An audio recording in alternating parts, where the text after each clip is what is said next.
Depuis la nuit des temps, des femmes tracent des voies. Des voies inspirantes, surprenantes, que nous pourrions emprunter même juste le temps d'un pas de côté. Depuis la nuit des temps, des femmes pensent, créent, brisent les entraves, défient l'impossible et s'inventent une destinée. Elles sont notre précieux héritage, mais nous les connaissons si peu. Dans ce podcast, nous vous proposons de marcher dans leurs pas. Ensemble, on va conjuguer l'histoire au féminin pour s'enrichir et pour déployer nos ailes. Dans chaque épisode, notre invitée nous parle de 2 femmes qui ont transformé sa vie. Nous sommes Alexandra et Caroline. Bienvenue dans Donne-moi des ailes. Aujourd'hui, nous recevons Véronique Gallo. Donne-moi des ailes. E-2-L-E-S. Visiblement, on a dû s'y prendre très très mal quand ils étaient petits, parce que... c'est terrible, hein. Thibaut, moi je pensais que ça allait venir en grandissant, mais alors là, sa chambre, c'est l'apocalypse. Martin, je lui dis, je veux bien venir te donner un coup de main, mais tu essayes de trier toutes ces feuilles volantes qui traînent partout. Ah oui, Martin c'est le spécialiste. Il utilise une feuille, pouf, elle tombe par terre. Ses vêtements, pouf, ils tombent par terre. Camille, à l'opposé. Camille, elle en est quand même au stade où elle trie ses crayons de couleur par couleur. C'est-à-dire qu'on ne range pas l'orange près du vert. Attention, non, l'orange doit être dans la gamme des rouges, voyez ? Ça aussi, ça m'inquiète. Bonjour Véronique Gallo, nous sommes tellement heureuses de vous recevoir dans Donne-moi des ailes aujourd'hui. Mais moi, je suis ravie d'être là. Véronique, vous êtes de celles qui jonglent avec les mots et les scènes, comme avec les emplois du temps familiaux. Et ça tombe bien parce que la vie des femmes et des mères en particulier est au cœur de votre travail. Humoriste, comédienne, autrice belge, vous avez ce talent bien à vous de transformer nos petits chaos familiaux du quotidien en éclats de rire partagés. À 18 ans, après 1 an aux États-Unis, vous entamez des études littéraires à l'Université de Liège, puis remportez en 1999-1999 le premier prix du concours de nouvelles de l'Université catholique de Louvain avec Le Monde du Palier. Vous devenez rapidement mère et enseignez le français en parallèle de votre vie de famille qui s'agrandit avec la naissance de 2 autres enfants. Mais très vite, l'appel de la scène se fait sentir. En 2006, vous écrivez votre première pièce, Le fil rompu, qui est un grand succès. Suivent plusieurs spectacles en solo, On ne me l'avait pas dit, Mes nuits sans Robert, où vous croquez le quotidien des femmes avec une justesse mordante. En 2012, vous prenez une décision majeure, quitter l'enseignement pour vous consacrer pleinement à la scène et à l'écriture. Cette même année, vous publiez votre premier roman, Tout ce silence, qui est finaliste du prix Première. Puis, en 2015, commence Vie de mère, vos capsules humoristiques en ligne, dans lesquelles vous incarnez une mère de 4 enfants qui se confie à sa psy. Entre charge mentale, nuit hachée et injonctions contradictoires, vous tapez dans le mille, le public est conquis, dont nous. Mais il n'est pas le seul. Vous décrochez même pour un épisode le prix Meilleur nouveau talent du web. Et ça y est, c'est parti. Vous continuez sur votre lancée avec le spectacle The One Mother Show et Femmes de vie, des spectacles qui parlent notamment de parentalité, de couple et de cette fameuse étape de l'après-40 ans. On ne vous cache pas qu'on se sent pas mal concerné. En librairie, vos romans comme Pour quand tu seras grande et L'entropie des sentiments sont le reflet de ce qui fait votre signature. Merci d'être avec nous, Véronique Gallo, pour partager votre regard et, on l'espère, vos éclats de rire et nous offrir une fois encore une autre manière de raconter le monde au féminin. Ouais, quel beau portrait. Magnifique. Vous avez quelque chose à ajouter ? Je trouve ça assez... ça m'impressionne en fait d'entendre tout mis bout à bout, parce qu'évidemment, moi j'ai tout vécu en étant le nez dans le guidon, comme on dit. Donc, et tout à coup, d'avoir toute cette espèce de ligne de vie que vous étalez devant moi, c'est très touchant. Très touchant, parce que c'est vrai que c'est un parcours assez dingue, voilà. N'est-ce pas, hein ? Oui, j'avoue. Et d'autant plus pour la petite jeune fille de 12-13 ans qui découvre le théâtre et qui rêvait de monter sur scène, et à qui tout le monde avait dit, mais enfin, Véronique, on n'habite même pas à Paris, en plus on est en Belgique, et on n'habite même pas à Bruxelles, et c'est pas possible. Enfin, je veux dire, je pense vraiment j'ai grandi dans un monde où tout le monde pensait que j'étais, je ne sais pas moi, une Lituanienne qui voulait devenir présidente des États-Unis. Enfin, je dirais, à un moment donné, c'est un truc de dingue. Donc c'est beau. On a épaté.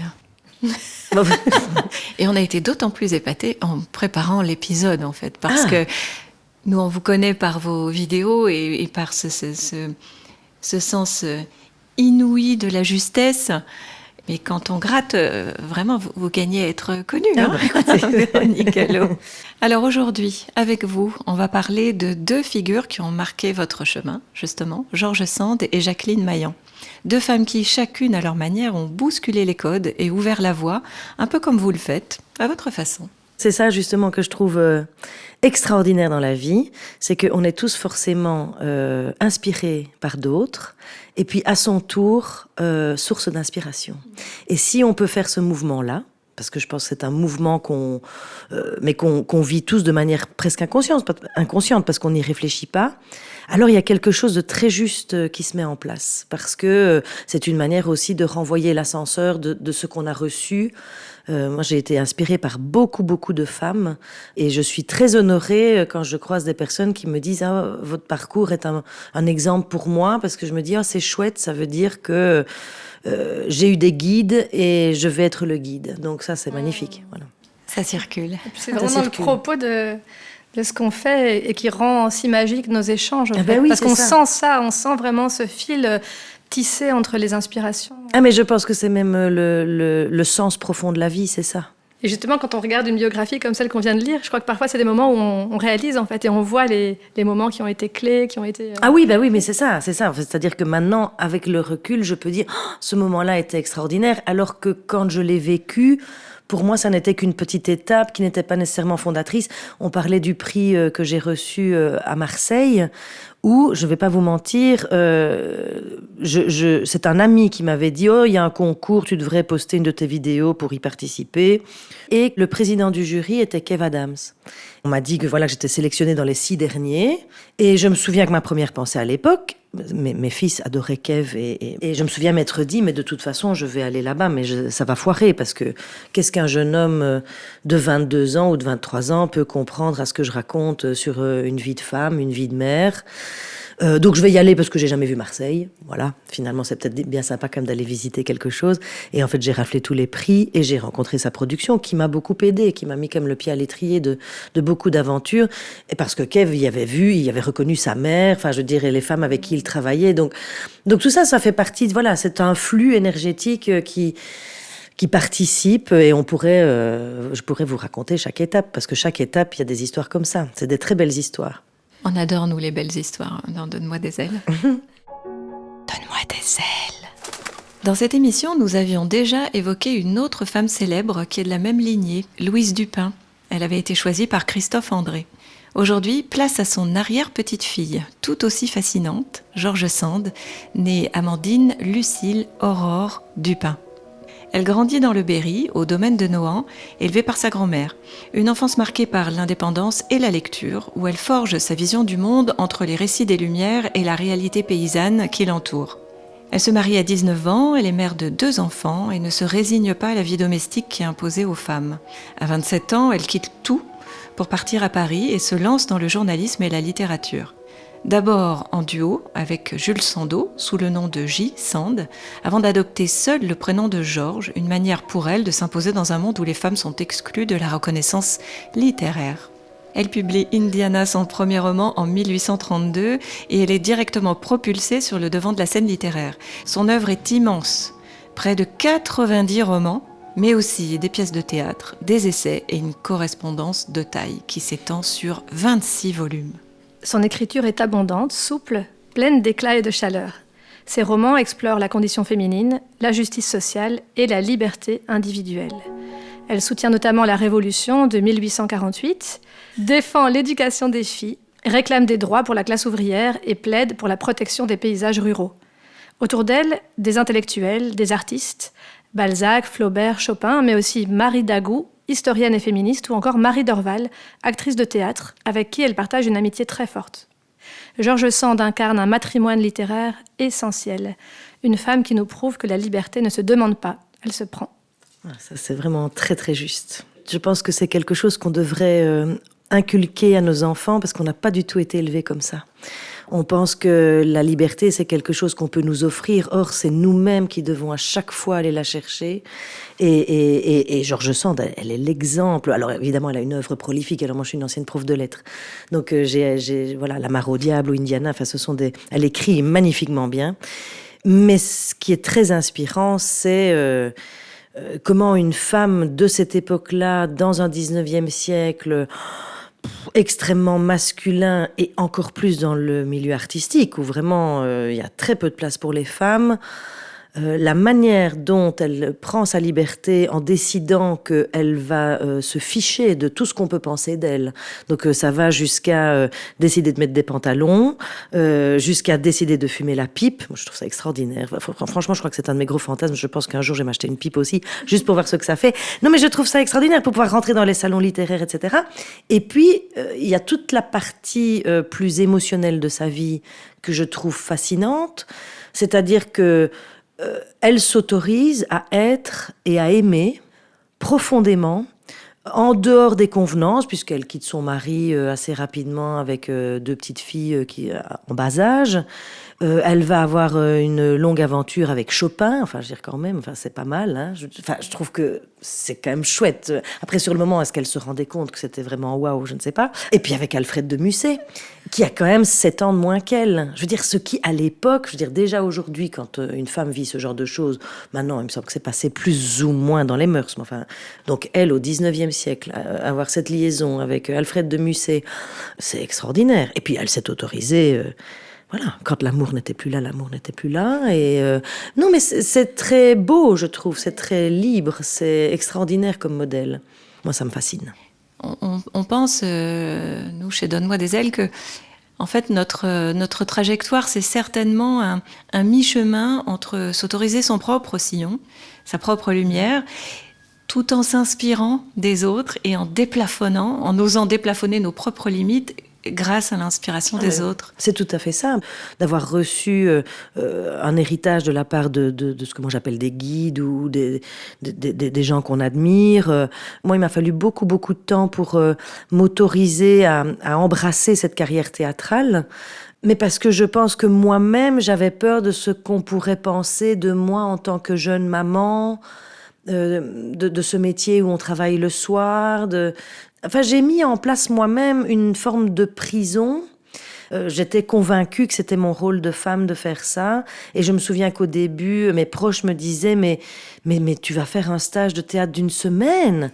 Mais 6 jours, tu pars 6 jours. Mais qui va faire manger à ton mari? et je me disais, j'étais en rage parce que je me disais, mais lui, il peut partir en congrès. En tout cas, moi, ça a pris beaucoup de temps pour que je m'autorise d'abord à le vivre, et puis 2, à dire « Ah non, c'est stop maintenant ».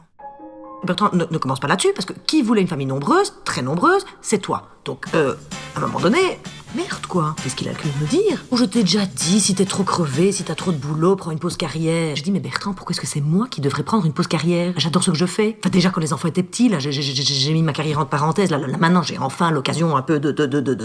Tu sais ce qui m'aiderait, Bertrand? C'est que toi, tu prennes une pause carrière. Et là, il me dit, bah, attends, tu ris ou quoi? Mon boulot est 10 fois trop important. Je dis, donc le mien n'est pas important.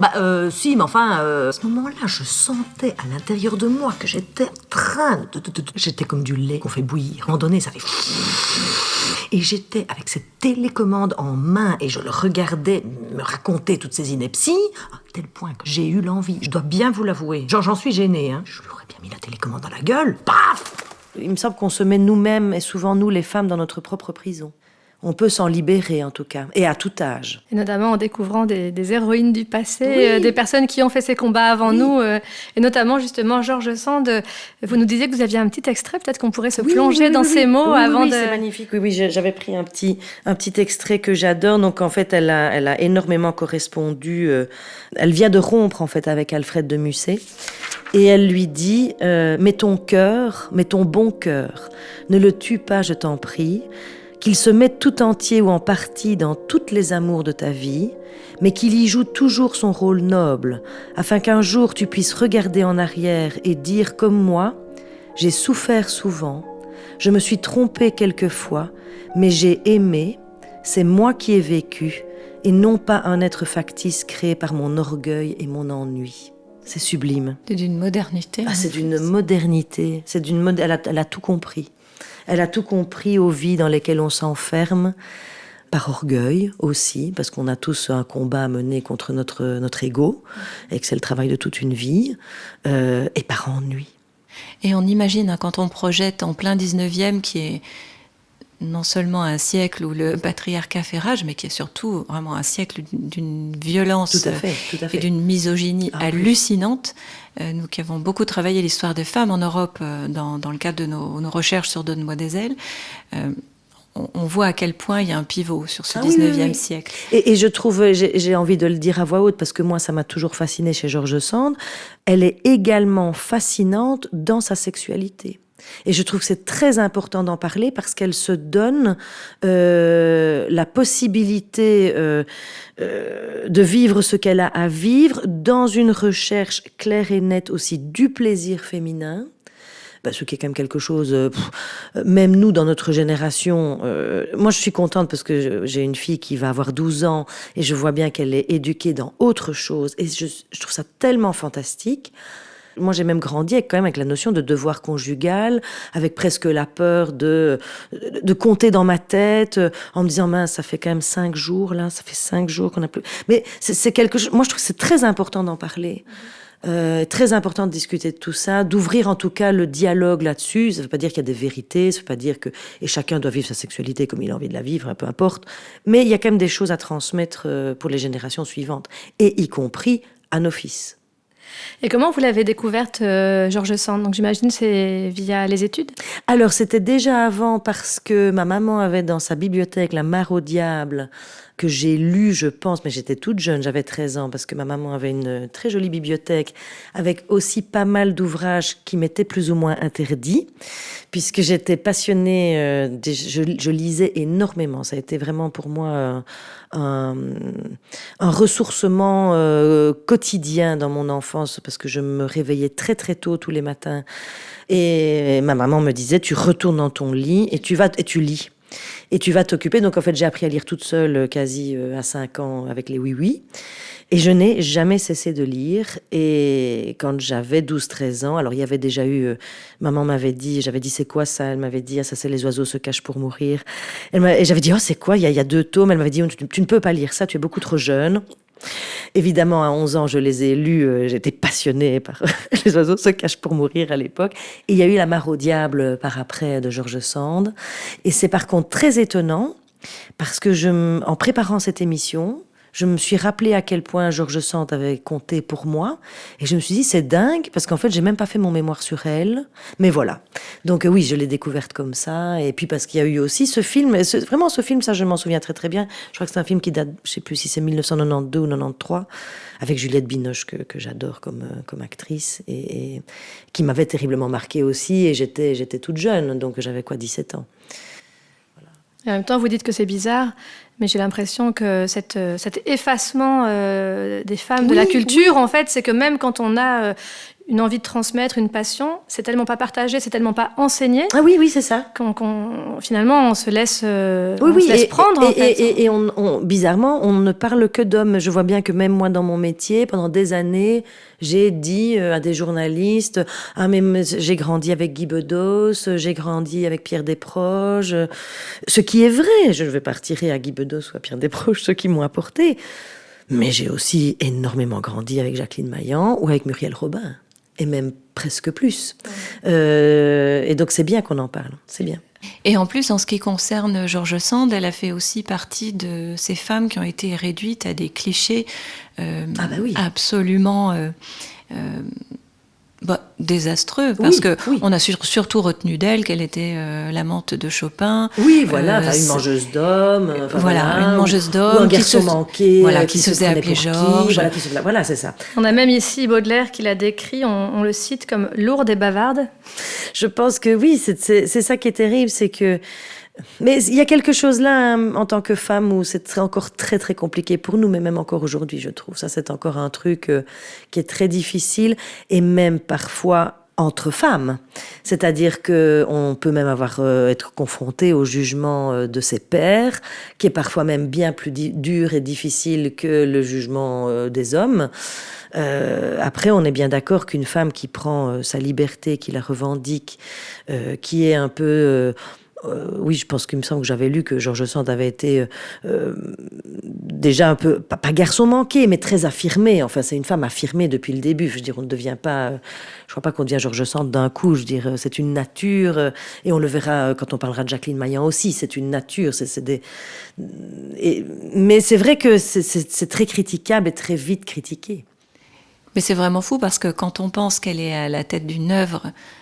mais colossale, pléthorique et colossale, oui. c'est quand même dément qu'on la réduise à ces clichés-là. Ah oui.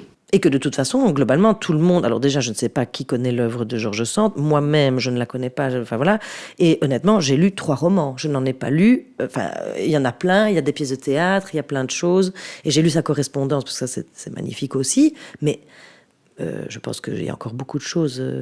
Enfin, je me suis fait la réflexion en préparant l'émission. Je me suis dit, en fait, je vais parler de George Sand, mais je suis loin d'avoir tout lu, tout découvert. Je me demandais qu'est-ce que George Sand pourrait dire de l'époque dans laquelle on vit, ou qu'est-ce que vous aimeriez vivre avec elle si elle revenait là en 2025 ? Moi, ce qui m'aurait fasciné, ce qui m'aurait plu, c'est de fréquenter quelqu'un comme ça, d'aussi créatif. Je trouve qu'on vit dans un monde... En tout cas, moi, je vis dans un monde où je suis assez isolée en termes de créativité. Je ne sais pas pourquoi. Peut-être qu'un jour, je comprendrai pourquoi. Donc moi, ça m'aurait bien plu d'être comme George Sand et de fréquenter Chopin, Alfred de Musset, Delacroix. Ça m'aurait plu d'être avec des esprits qui me fascinent. Et puis surtout, je me dis, si elle vivait aujourd'hui, elle, avec les réseaux sociaux, elle enverrait tout balader en expliquant bien à toutes les jeunes filles à quel point il faut se foutre de la vie des autres, en fait. Vraiment.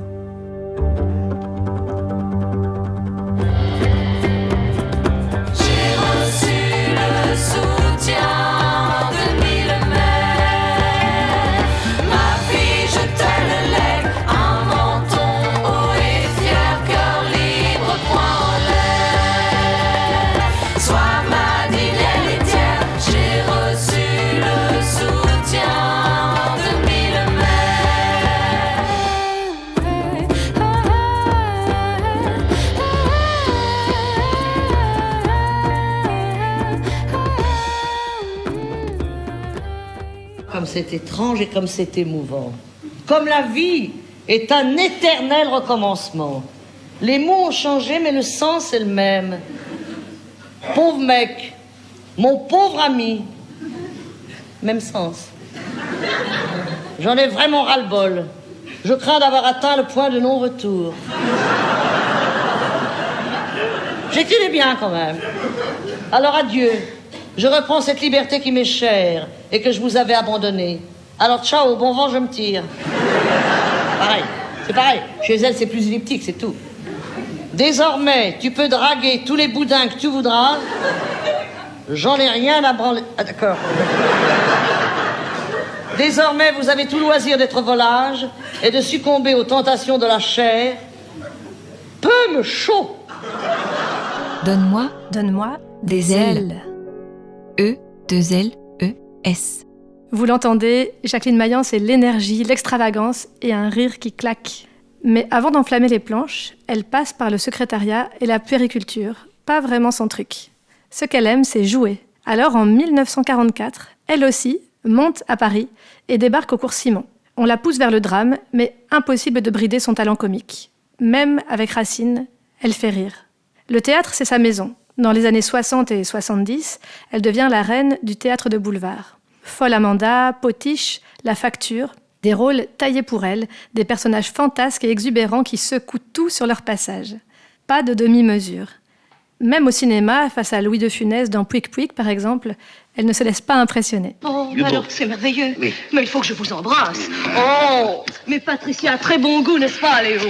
Et vous êtes heureux, une mère, sans immédiatement ces choses-là. Vous êtes content. Ah, bah, il faudrait être difficile, on me gâche. Dites, je peux. Bon, alors, j'ai décidé de revendre l'Orénoque à Antoine. Ah non, c'est de l'escroquerie, vous l'avez toujours dit. Oui. Sur scène, elle est inimitable. Un débit de mitraillette, un sens du timing parfait, des improvisations qui font hurler de rire le public et parfois même ses partenaires de jeu. Elle joue, elle s'amuse et le public en redemande. Dans la vie, c'est une femme libre. Avec Michel Emer, son mari, compositeur, il réinvente le couple, chacun son espace, sans convention. Elle continue de monter sur scène jusqu'en 1991. L'année suivante, elle meurt à 69 ans, laissant derrière elle une façon unique d'habiter la scène. Mais ça rime à rien, votre liste. Mais comment ça? Il y a eu des indélicatesses de commise, on va trouver les coupables. Je vais la donner au premier gradé qui se présente et croyez-moi, ce sergent va se faire sonner les cloches. Il y a sûrement une indemnisation de prévu. Mais enfin, maman, ce ne sont pas des déménageurs, c'est l'armée du Reich. Ce sont des envahisseurs. Attila n'a jamais remboursé un seul centime, ça se saurait. Jacqueline Maillan, c'est la preuve qu'une actrice comique, ça ne fait pas que faire rire. Ça marque les esprits, ça laisse des codes et surtout, ça nous inspire. Ça, c'est clair que ça nous inspire. Alors, comment avez-vous découvert son travail ? Alors, je l'ai découvert, mais sans doute comme beaucoup de monde, parce qu'il y avait les pièces de théâtre qui passaient à la télévision quand moi j'étais petite. Je ne l'ai jamais vu sur scène, hein. Jamais. J'aurais adoré, mais je ne l'ai pas. Voilà, j'ai pas eu cette chance. C'est quelqu'un qui m'a beaucoup inspirée. D'abord parce que c'est une force comique. Et que c'est quelque chose que j'ai en moi aussi et que j'ai toujours eu. Donc évidemment, oui, j'étais fascinée par des femmes qui avaient cette force comique, puisque pour nous les femmes, être drôle, pendant très longtemps, ça n'a pas été si simple que ça. C'est beaucoup plus simple aujourd'hui, mais quand même, je repense à mon enfance et à mon adolescence, mis à part, oui, quelques grandes pointures comme Jacqueline Maillan, Muriel Robin, il y a Michel Larocque aussi un peu plus tard.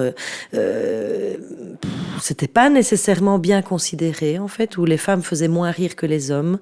En tout cas, on était toujours moins que les hommes. Et Jacqueline Maillan, c'est une star, mais même en captation, enfin, je veux dire, c'est incroyable. Elle prend, 1, toute la lumière, 2, elle est facétieuse, c'est-à-dire qu'en fait, elle a un œil qui frise, où elle fait presque des clins d'œil au public, enfin, elle va chercher les gens. Donc, en fait, elle a joué dans des pièces de théâtre, mais où elle a complètement aboli ce qu'on appelle le 4e mur. Et ce qui, moi, dans mon métier de seul en scène ou de one-woman show, c'est fondateur. C'est fondateur qu'il n'y ait pas de 4e mur, et c'est fondateur puisqu'on s'adresse forcément aux gens. Et Jacqueline Maillan, quand elle jouait, elle savait très bien que le public était là et elle jouait avec eux. Donc c'était extraordinaire. Et puis parce que je pense que c'est une femme qui a... Je sais pas comment expliquer, une espèce de force vitale qui m'a toujours fascinée, une vie aussi qui est fascinante parce que, vous le disiez, elle était dans un couple libre avec son mari. On sait aujourd'hui qu'en fait, elle était bisexuelle et je pense qu'elle a une grande histoire d'amour avec une femme toute sa vie, ce qu'elle n'a pas du tout pu revendiquer à l'époque ou pas voulu. En tout cas, enfin voilà, il n'y a pas à juger de est-ce qu'elle a pu, voulu, pas pu.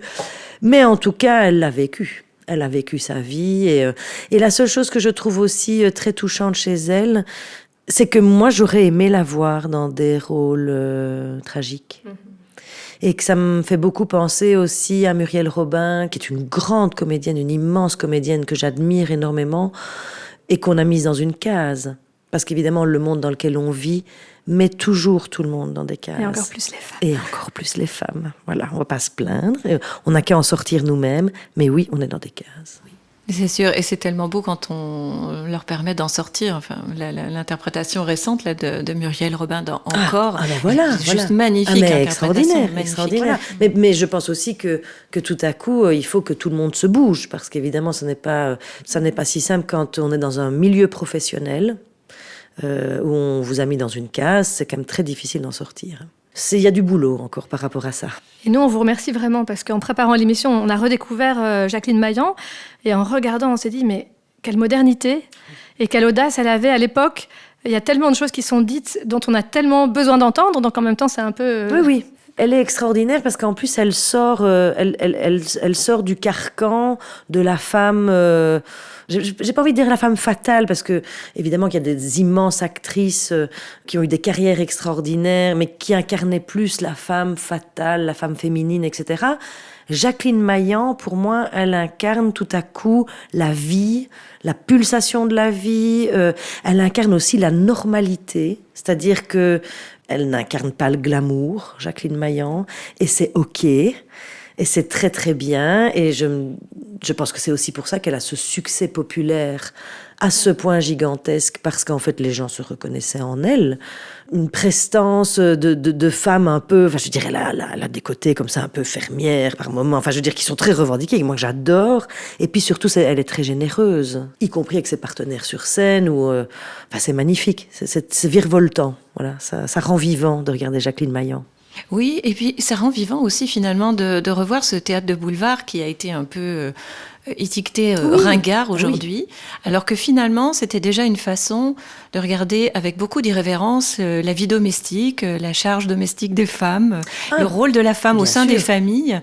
On a revu pas mal d'extraits et on s'est dit waouh, ça faisait déjà du bien parce que ça cognait quand même un peu à l'époque. Et ça y allait ferme et il y a vraiment, c'est un peu dommage d'ailleurs parce que c'est vrai que ce théâtre de boulevard a été tellement décrié en comparaison avec un théâtre plus contemporain, plus intellectuel et qui est extraordinaire aussi. Enfin, je veux dire, moi, je suis dingue de théâtre, donc j'aime tous les théâtres, mais c'est un peu triste que ça a été sous-considéré ou même mal mis en avant, parce que c'est ça qui est un peu dommage, c'est que quand on vit ici à Paris, il y a une offre théâtrale qui est immense, mais il y a aussi beaucoup de théâtres de boulevard et de vaudeville qui sont qui ne servent pas la cause, en fait, qui sont caricaturaux, alors que quand on regarde les textes de Feydeau, etc., enfin, il y a des textes immenses avec une critique de la société et où tout à coup le quotidien est analysé et c'est très intéressant.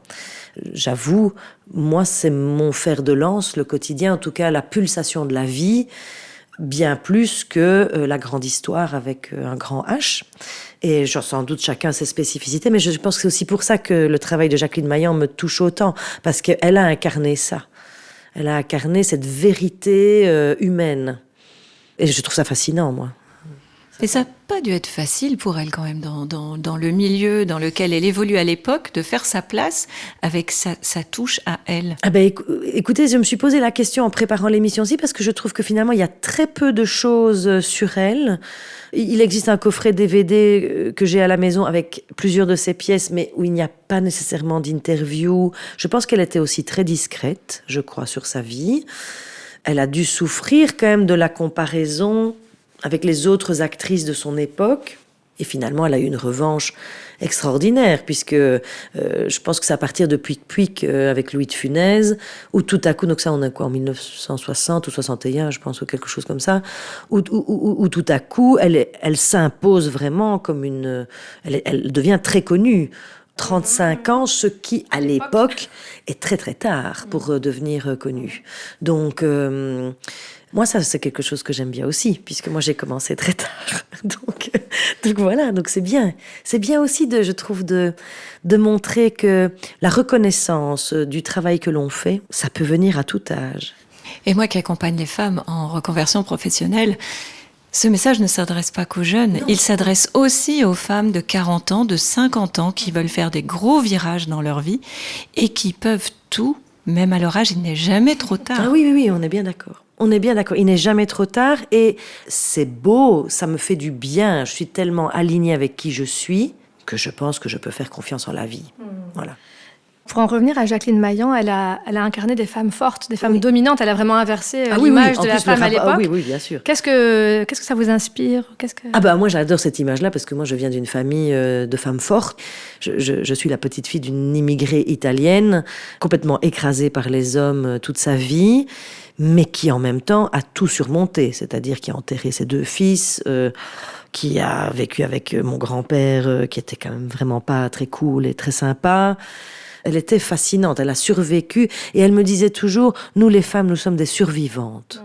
C'est vraiment un message qu'elle m'a donné par rapport à ce qu'elle-même avait vécu. Enfin, je dirais, elle a vécu une enfance horrible avec un père bûcheron qui tapait dessus. Enfin, je pense qu'elle a vraiment vécu et elle a travaillé à partir de 7 ans et demi. Et puis, j'ai eu aussi une maman qui, quand moi j'avais 5 ans, a décidé de reprendre l'université. Et donc je viens d'un monde où les femmes ont quand même pris leur destin en main. C'est moi qui ai le plus de chance dans toute l'histoire parce que je suis le fruit d'une lignée. Donc Nona, elle n'a pas pu... elle a beaucoup subi. mais elle m'a quand même beaucoup inspirée. Ma maman, elle a subi pas mal de choses, mais elle a pris son destin en main à un moment donné. Elle a même décidé de quitter mon père qui était alcoolique. Enfin, je veux dire, elle a pris vraiment, elle a été un grand modèle pour moi. Et puis moi pareil, et j'espère que pour ma fille, enfin voilà, c'est ça qui est génial, c'est qu'on transmet des choses et que l'objectif c'est qu'on aille toujours un peu plus loin, donc c'est cool. Est-ce que pour terminer, vous auriez envie de nous partager peut-être une chose que vous aimeriez qu'on garde de Jacqueline Maillan pour les générations futures qui peut-être n'auront même pas accès à ces spectacles? On aimerait bien qu'ils puissent continuer à les regarder. C'est vrai, mais oui, on ne les voit déjà plus beaux. De toute façon, déjà les DVD sont en train de disparaître. Exactement. Une qualité. Oh, mais sa générosité. Pour moi, c'est une comédienne extrêmement généreuse avec ses partenaires, généreuse avec le public et avec un sens du rythme. Mais ça, c'est de l'humour. L'humour, c'est du rythme. Hein. Il faut un sens du rythme sur scène avec des ruptures, etc. Et c'est une des plus grandes à ce niveau-là. Mais vraiment, la générosité sur scène, ça, c'est une grande qualité pour moi, pour un comédien. C'est de partager avec les autres. On ne fait pas ça pour être tout seul et on ne fait pas ça pour s'écouter soi ou se regarder soi. On fait ça pour partager. Et si, le temps d'un dîner, là-haut, on vous ouvrait quelques petites portes en vous disant « Tiens, t'as une place à la table de Jacqueline Maillan, viens pour la soirée », vous lui diriez quoi? Je crois que d'abord je la serrerais dans mes bras, je lui dirais que je suis trop contente de la voir et qu'elle est un peu en moi, voilà. Que c'est ça qui est extraordinaire, c'est que les gens qu'on admire, on les garde en soi. Oui. Et là, si vous étiez là, vous verrez les yeux de Véronique Gallo qui pétillent. Ah oui, c'est une très bonne question, ça, c'est vrai. C'est très émouvant, en fait, de penser à ça. Merci infiniment, Véronique Gallo, pour cet épisode superbe. Merci beaucoup. Merci beaucoup de nous avoir donné des ailes aujourd'hui. Et les biographies de George Sand et de Jacqueline Maillan seront à retrouver sur notre site internet donne-moi-des-ailes.com. À bientôt. Cet épisode a été conçu avec beaucoup d'amour par Caroline Le Cire et Alexandra Huguetto. Pour le son et la réalisation, c'est Charlie Azinco qui a fait des merveilles. Aidez-nous à faire rayonner les femmes en partageant cet épisode et en lui donnant plein d'étoiles. Quant à vous, quelle inspiratrice vous a donné des ailes ? Partagez votre expérience sur les comptes Facebook ou Instagram du podcast. Nous avons hâte de la découvrir. Et surtout, n'oubliez pas que vous êtes vous aussi une source d'inspiration. Le monde a plus que jamais besoin de votre lumière.